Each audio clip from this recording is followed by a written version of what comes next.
So I'll just say it right off the bat. This trade that I'm about to talk about at the start of this video is unlikely, but you all know how we roll over here. If there is something to talk about, then there is something to talk about. And right now, the Browns have been the hot topic of the offseason. Recently, according to various trustworthy sources, the Commanders' all-pro wide receiver and Terry Mclaurin made it clear that he was frustrated with the lack of progress on a long-term deal, and he unexpectedly left the team's voluntary workouts after initially showing up, and that is not a sign or thing that any front office wants to see. For the Browns, even though this trade would stretch them out financially, a player like this really feels like the missing piece of the puzzle besides finding a franchise quarterback. And you may laugh that I just said it like that because obviously the quarterback position is everything in this league, but I'm just going to say it right here. If the Browns traded for Scary Terry, they would have the best overall roster in the entire NFL. I'm not saying they will win a bunch of games because there is a lot to prove behind center. Let's face it, that is the challenge in front of the Browns right now. But the balance in talent across the board would be unmatched. So in this video,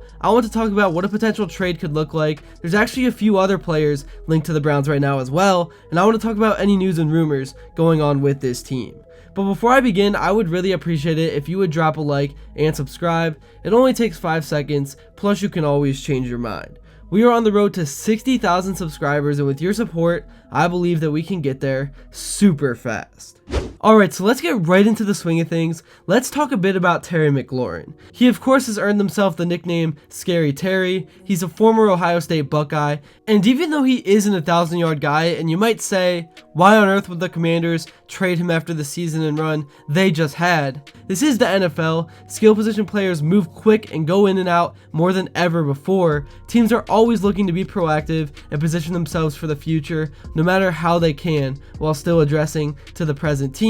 Again, I'm not ignoring the fact that this trade is extremely unlikely. Most Commanders news outlets say he isn't going anywhere, but Andrew Berry has pulled off wide receiver trades out of the shadows before. Literally last year he did it with Jerry Jeudy, and even though it's not official who will be the quarterback, imagine it's like week 9 or week 10 and Shador Sanders is behind center with the skill players of Jerry Jeudy, Terry Mclaurin, Harold Fannin Jr., David Njoku, and the newly drafted running backs, and even like Cedric Tillman if he is not a part of the trade. The offense would be electric. Now moving on to the next potential trade candidate, we have John Metchie. This one was brought up by Pro Football Network. If the Browns want to go cheap and look for a receiver that won't cost as much, this Houston receiver would literally be perfect. Metchie, who missed his rookie season due to being diagnosed with leukemia, played sparingly in his sophomore season and now finds himself once again in a crowded wide receiver room in Houston. He's only 23 years old and he's entering the final year of his contract, but Metchie has shown he has the ability to contribute. The issue is he tends to find himself in a room with receivers who are talented, but just given more opportunities. Now for the final trade rumor that I want to talk about. This is more of a wild card. If you look at the Green Bay Packers wide receiver room, there is no clear wide receiver 1, but a lot of talent. It's mostly 2s and 3s, but young guys who can develop. And Green Bay's release of Jair Alexander could open up a trade with Cleveland.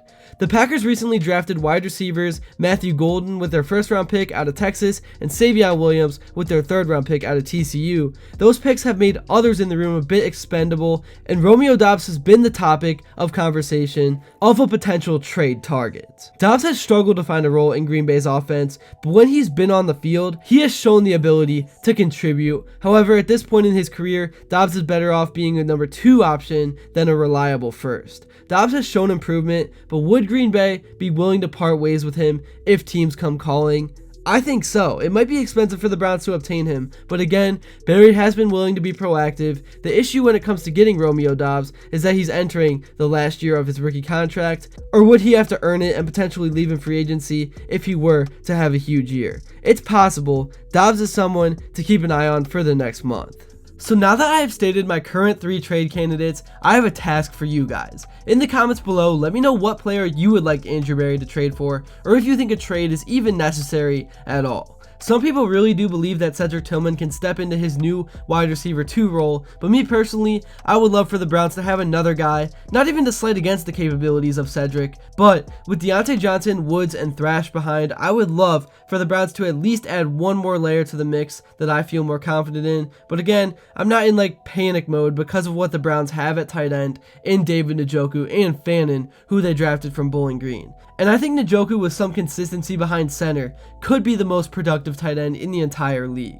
Alright, now moving on, it's hard to go an entire video without talking about Shador Sanders at all. He is the one that everyone wants to know about. All eyes have been on him over the last few weeks. And recently a new article from Cleveland.com came out and spoke about the Sanders situation, so I want to read what it said.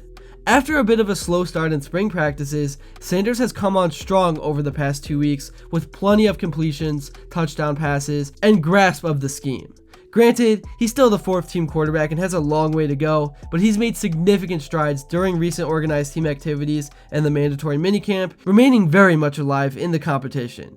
He's still a long shot to start on opening day, but if he knocks the Browns' socks off during the preseason, he'll at least remain in the conversation. It's more likely that he'd make his way onto the field later in the season, as I've kind of been talking about, but no one has ruled out yet in the format.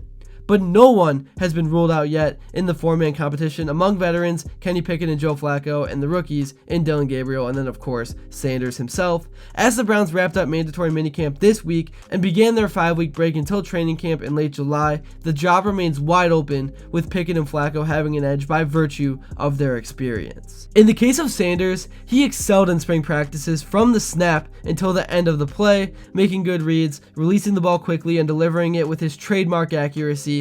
At times he looked smoother and more productive post-snap than Pickett and Gabriel, but those two were working on more difficult concepts and helping the coaching staff determine what works in the overhauled offense and what doesn't. Kevin Stefanski himself recently went on another interview with the Browns media where he went in depth about a lot of things, both offensively, defensively, and just as a team, talking about how the Browns need to go about things to accomplish their goals. A lot of good things were said, so here were some of the best parts.